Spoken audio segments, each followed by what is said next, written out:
thôn Kết Thành, xã Nậm Dịch, tỉnh Tuyên Quang, từ lâu đã gắn liền với những câu chuyện về sự cần cù và khát vọng vươn lên.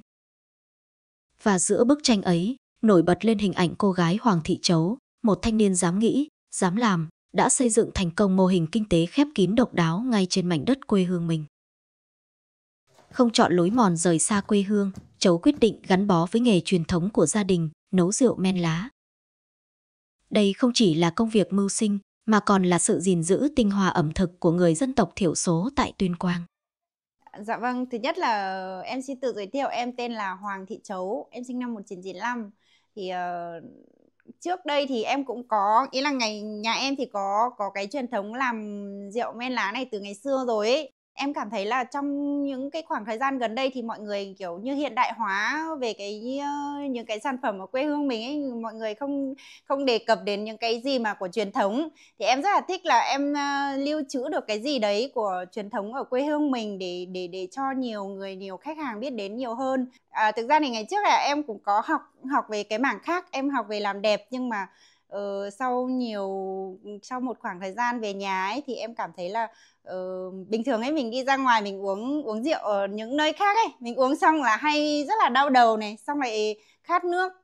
Mình uống hôm trước thì hôm sau rất là khó chịu, và em cảm thấy là tại sao mình lại không không lưu giữ được những cái truyền thống của quê hương mình, nhưng kiểu ngày xưa các cụ làm những cái men truyền thống như thế thì uống rượu nó sẽ không bị đau đầu này, uống cảm thấy ngon. Tại sao mình lại không làm? Và em đã tìm hiểu và em đã bảo bà em, mẹ em dạy cho em cách làm, và hiện tại là em cũng đang khá là ok với lại cái sản phẩm men lá của em.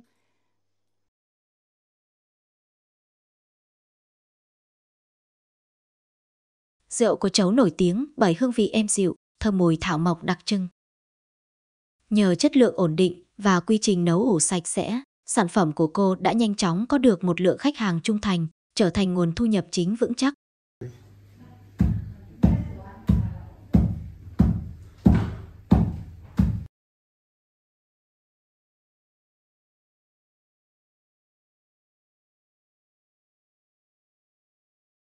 Men.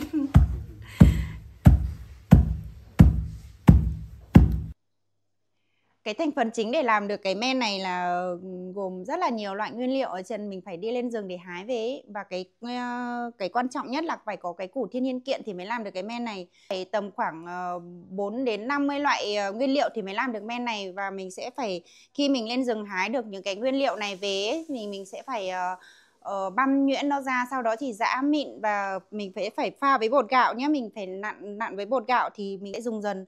Nếu như mà nhà mình mà không có, ý là nếu mà làm vào cái khoảng thời gian nào mà trời mưa ấy thì mình sẽ phải để lên gác bếp để giữ được cái độ khô của men mà bị mốc nó sẽ bị hỏng. Sau đấy thì khoảng thời gian để mình làm khoảng tầm 7 bánh men như thế này, mình sẽ làm được tầm khoảng 20 kg gạo nhé, và mình ủ tầm khoảng 15 đến 20 ngày thì mình mới được để nước. Sau khi mình để nước tầm 3 ngày thì mình sẽ mang ra chưng cất. Còn cái điểm, cái lợi của cái bánh men này đó là khi mà mình nấu rượu, cái rượu này mình uống nó sẽ thơm hơn những cái men bình thường, với lại nó sẽ không bị đau đầu mọi người ạ. Thời gian mình ủ rượu thì tầm khoảng 15 đến 20 ngày. Thì sau đấy thì mình sẽ đổ nước vào tầm 3 hôm, thì sau đó mình mới mang ra chưng cất. Và chưng cất xong cái điểm khác biệt của em ấy là rượu của em chưng cất xong thì em sẽ đổ vào trong chum ủ tầm khoảng 14 đến 15 ngày thì em mới xuất đi cho khách, chứ em không có nấu xong là em xuất cho khách được. Nó sẽ giảm được cái độ nồng của rượu ấy, mình để vào trong chum thì nó sẽ giảm được độ nồng của rượu, với lại nó sẽ ngon với lại thơm hơn.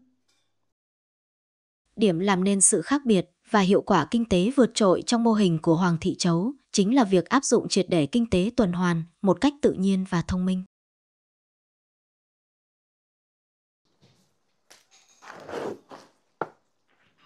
Khói vậy.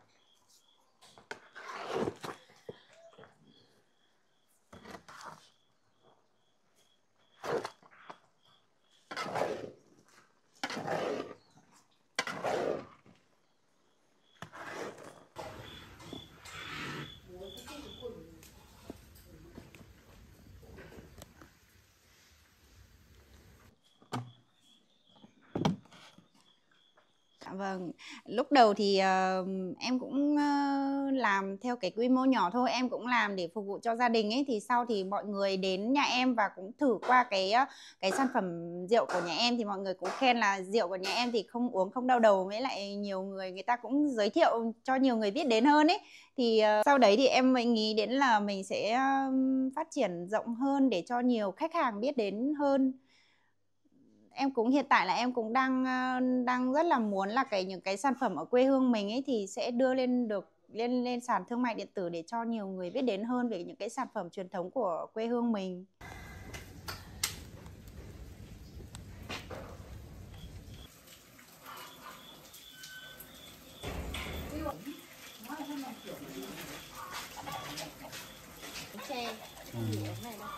Chưa làm được.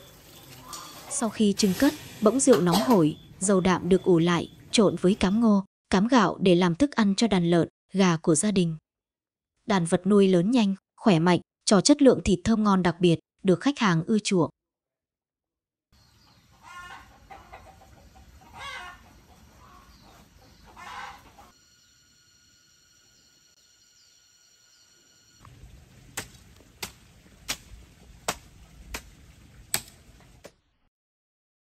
Phân từ chuồng lợn, chuồng gà được thu gom và ủ hoai mục thành nguồn phân bón hữu cơ tuyệt vời. Phân hữu cơ này được bón cho khu vườn rau sạch và ruộng lúa của gia đình. Rau củ và lúa gạo sạch thu hoạch được không chỉ phục vụ bữa ăn gia đình mà còn cung cấp nguồn nguyên liệu gạo chất lượng cao, an toàn để tiếp tục nấu những mẻ rượu men lá tiếp theo, tạo thành một vòng quay sản xuất bền vững và không lãng phí. Việc này giúp Chấu giảm thiểu đáng kể chi phí mua thức ăn chăn nuôi và phân bón hóa học, đồng thời đảm bảo toàn bộ nông sản đầu ra đều đạt tiêu chuẩn sạch và thuần khiết.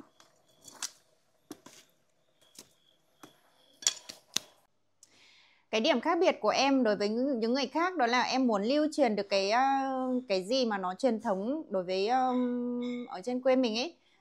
Những cái gì mà nó tốt cho sức khỏe. Mình sẽ không lạm dụng những cái sản phẩm mà ở ngoài xã hội quá nhiều. Mình dùng những cái gì mà nó truyền thống bố mẹ cha ông mình để lại thì em muốn lưu truyền lại những cái gì mà nó truyền thống nhất. Những ngày đầu khởi nghiệp, chị Chấu cũng gặp không ít khó khăn. Việc cân đối tỷ lệ bỗng rượu cho lợn ăn hay kiểm soát dịch bệnh cho đàn vật nuôi khi nuôi với số lượng lớn đều đòi hỏi kinh nghiệm và kiến thức khoa học. Tuy nhiên, với sự nhạy bén và không ngừng học hỏi, tham gia các lớp tập huấn kỹ thuật chăn nuôi, trồng trọt, Chấu đã dần làm chủ được quy trình. Hiện tại, mô hình tổng hợp của cô gái trẻ mang lại nguồn thu nhập ổn định và khá cao, không chỉ giúp gia đình cô thoát nghèo mà còn tạo việc làm thời vụ cho một số bà con trong thôn. Thực ra thì trong cái quá trình mà em làm ấy cũng gặp rất là nhiều khó khăn. Thứ nhất là em ở nhà một mình thì con cái các kiểu nữa thì em phải thu xếp cái khoảng thời gian nó phải hợp lý. Thì em thì đang xây cái kênh TikTok với lại Facebook thì một khi mình đã có một cái sự ảnh hưởng ở trên mạng xã hội ấy thì sẽ có những cái luồng ý kiến trái chiều ấy. Sẽ có rất là nhiều, ý là mình có hai mặt thì mặt tiêu cực cũng có, mặt tích cực cũng có, nên là em cũng khá là nhiều lúc mà mình đọc những cái comment tiêu cực mình cũng khá là buồn, nhưng mà mình cũng mình phát triển cho bản thân của mình thôi, mình cứ làm tốt nhất những gì mình làm thôi. Cũng không không không quá là để tâm những cái tiêu cực, mình cứ làm tốt những cái tích cực của mình.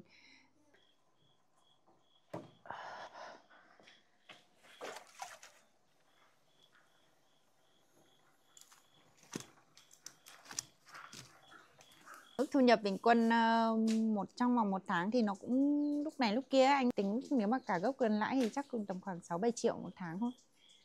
Nấu rượu thì tầm đấy, còn thu nhập khác thì hiện tại là em cũng đang chăn nuôi lợn gà các kiểu, và sắp tới là em sẽ trồng rau và khả năng là em sẽ bán thêm rau nữa.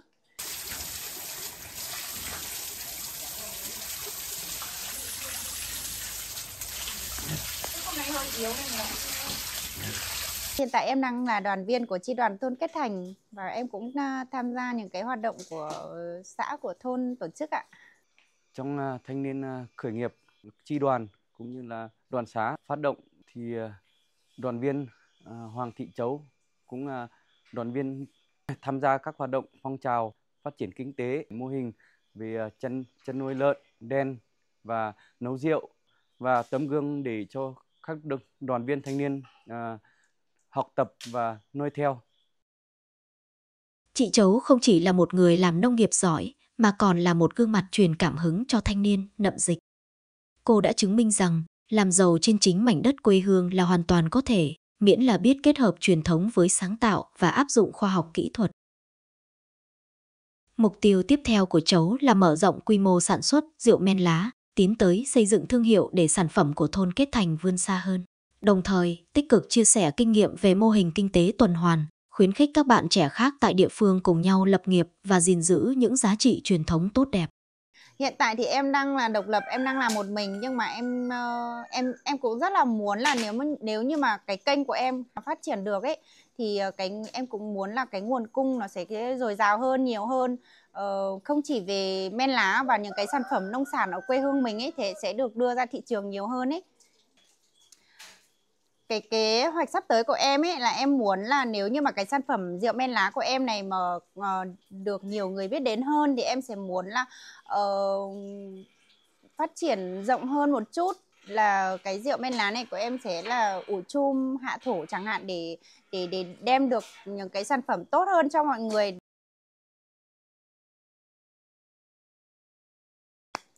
Cái thông điệp mà em muốn gửi đến các bạn trẻ cùng trang lứa với mình thì đó là khi mình còn trẻ thì mình cứ cố gắng hết mình và mình làm hết mình thôi.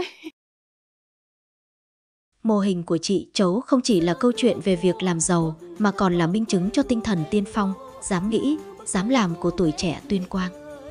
Từ những hạt gạo, hương men lá truyền thống, cô gái trẻ đã khéo léo tạo nên một vòng quay sản xuất khép kín, an toàn và hiệu quả, bảo vệ môi trường và nâng cao giá trị nông sản. Tin rằng với đam mê và tư duy sáng tạo này, Chấu sẽ tiếp tục gặt hái thêm nhiều thành công hơn nữa trong tương lai. Thương hiệu rượu men lá, lợn, gà và rau sạch mang đậm hương vị Tuyên Quang của Chấu sẽ sớm vươn xa, không chỉ làm giàu cho bản thân mà còn trở thành hình mẫu lan tỏa tinh thần khởi nghiệp bền vững, góp phần thúc đẩy kinh tế nông thôn Nậm Dịch phát triển rực rỡ và thuần khiết như chính những sản phẩm mà cô đã tạo ra. Em lung linh trong hương lúa, cho xuyên sao ngất ngây lòng anh. Ta xây nhau trong ánh mắt như đắm say trong men rượu cay. Thương em anh ơi hãy đến Hoàng Su Phi.